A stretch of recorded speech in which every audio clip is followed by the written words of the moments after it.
Good morning, everyone. I hope you have your whiteboards and your workbooks ready for today. And we're going to get right into our lesson this morning. So, what I'm going to do is I'm going to show you a poorly written sentence. And on your whiteboard, I want you to correct that sentence. Nathan likes watermelon. Isaac likes watermelon. So on your board, rewrite this sentence correctly.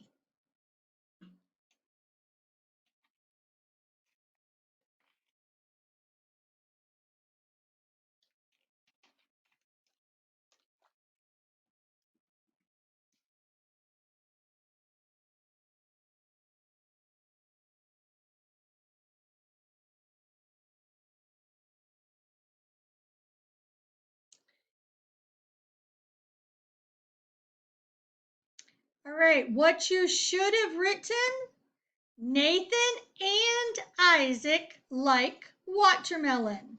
So we would have compounded our subject. Here's the next poorly written sentence. Dad tried to start the car, and then it would not start. So write that sentence in a more grammatically correct way.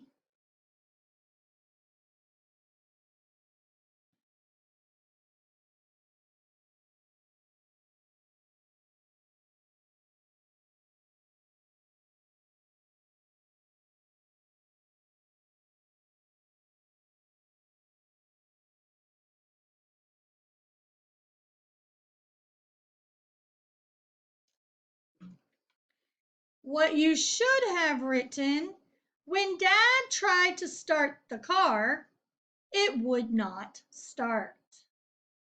Let's look at the next poorly written sentence. Since it has been raining all day, please correct that sentence.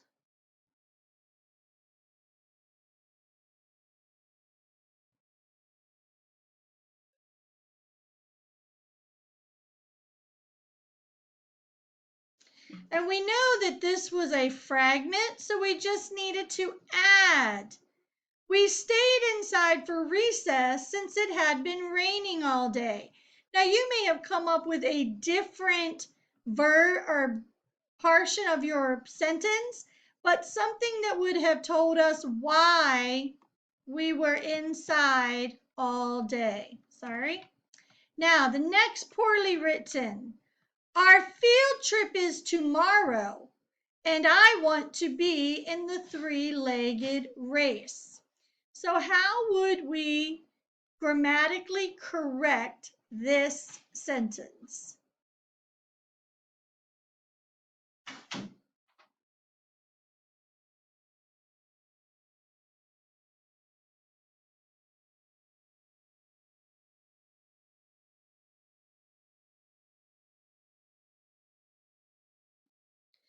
This needed to be two sentences. Our field trip is tomorrow, period. I want to be in the three-legged race. So this is how we would have corrected these sentences. Now, continuing with your whiteboard, we're going to do something a little bit different. I want to have you identify each noun in this sentence. The Bible was translated into English by John Wycliffe. Class, what would the first noun be? Yes, Bible. Translated into English by John Wycliffe. What would the next noun be? It would be English. And then John Wycliffe. Now what I want you to do on your whiteboard is tell me what part of speech these nouns would be.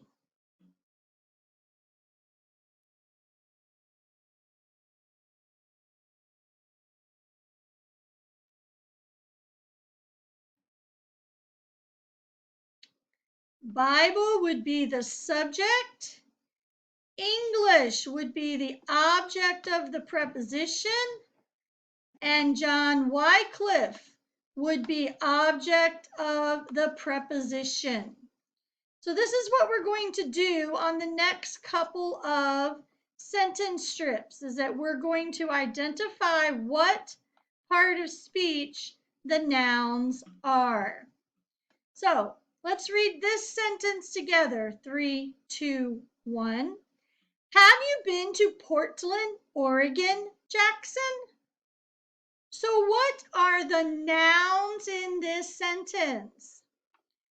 Portland, Oregon, Jackson.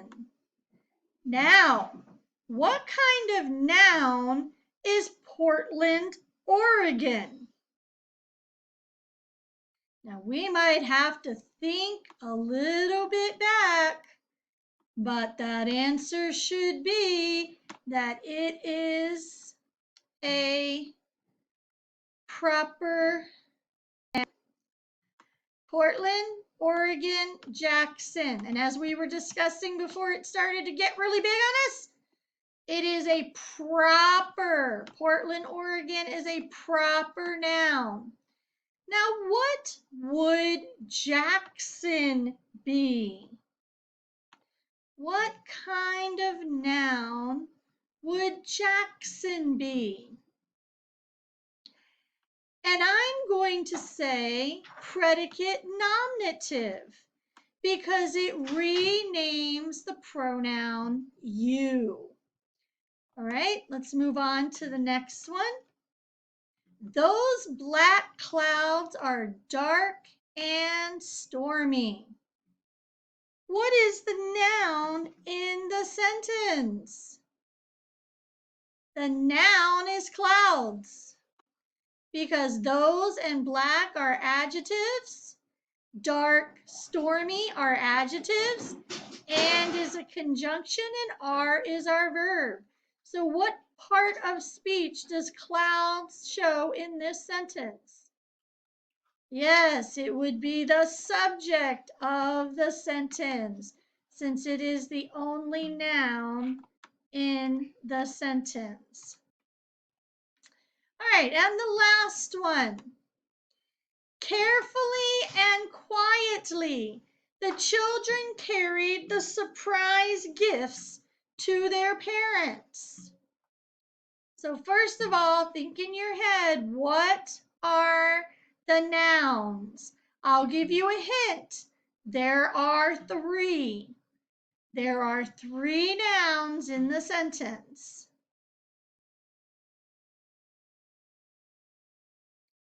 The nouns are children, gifts, parents. So now, what do these gifts actually represent as parts of speech? Children would be the subject. What is gifts? I'm really hoping that most of us figured out that gifts is the direct object, because what did the children carry?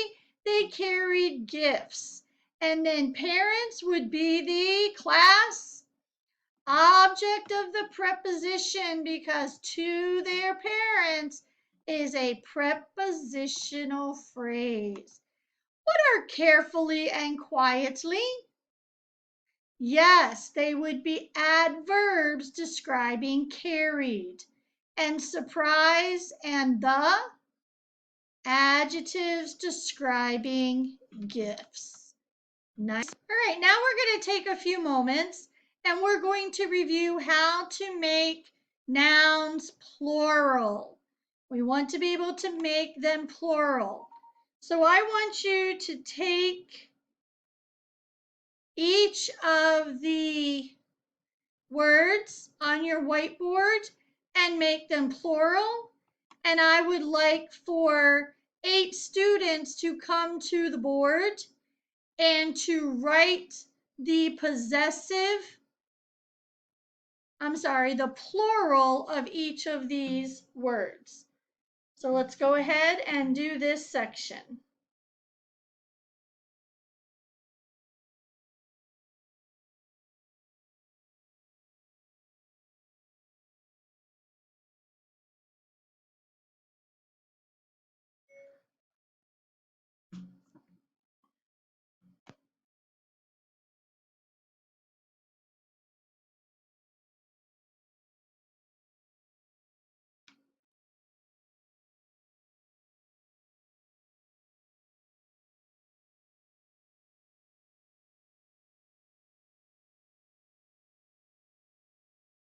All right, so I'm assuming some people might be finishing up, but we should have had an ES added to patches. We should have dropped the Y in blueberry and added IES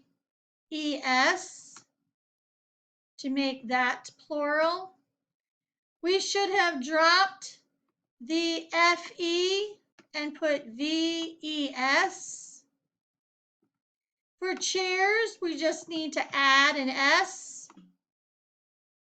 Dresses, an ES. Ladies, drop the Y and add IES. Fox, we would add ES. And gloves, we would have just added an S. All right, so you can go ahead and put your whiteboards away. And I want you to take your language book and turn to page 160. All right, I want to do a couple of examples of what you're going to be doing in your workbook because you're going to be completing this after you have done your language quiz today. So it says draw parentheses around each prepositional phrase, mark the sentence, label the bold noun, subject, predicate nominative, direct object, or object of the preposition. I want you to notice that in every single sentence, that bold print noun is the word passport. So the word passport is going to have 4 different parts of speech that it's going to be used as. So the first one says a necessary document for international travel is a passport. So let's find that prepositional phrase. Class, what's the preposition? Yes, for is the preposition. So for international travel is our prepositional phrase. Now, what is the verb? Is our verb because it can't be in the prepositional phrase. So class, what is? Document is. Document is what? Is passport. What kind of verb is? It's a linking verb. So what part of speech would that make passport? Passport would become a predicate nominative because it follows a linking verb and it renames the subject. Because we could say a passport is necessary for international travel. So you're going to be doing the rest of that section on your own after the quiz.